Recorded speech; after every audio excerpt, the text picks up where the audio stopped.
به دنیا یک قلم اندیشه دارم، به شادی و الم اندیشه دارم. تو با چشمان خود اندیشه داری، ولی من با دلم اندیشه دارم. چو میهن پاره پاره ریش ریشم، چو دنیا رو به ویرانی خویشم.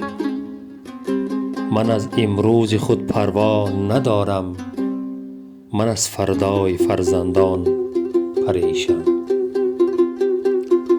چو نی با سوز و ساز دل بسوزم، چو نیزار از گداز دل بسوزم.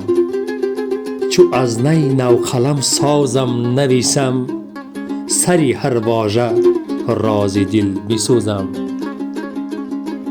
همه گرد جهان آواره باشیم، به زخم پای خاک راه پاشیم. ولی جز خاک میهن مرهمی نیست، که بر ریش دل خونشار چاشیم.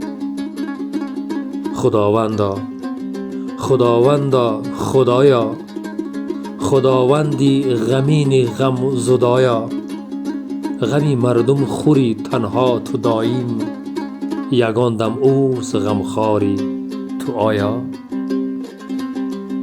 دو دنیا را خداوندی خدایا، به هست و نیست پیوندی خدایا. بد و نیکش کند باری تو مردم، خداوندی گرانت نیست آیا. مخور ای دل غم دنیای غمناک، غم دنیا تو را هم می خورد پاک. که کس اندک چو اوپا می خورد خاک، ولی او را سراپا می خورد خاک. بسوزانم در آتش خامه خود، بسوزانم در آتش نامه خود. علاوه را که می سوزد خسی کس، بسوزم هم کشم با جامه خود.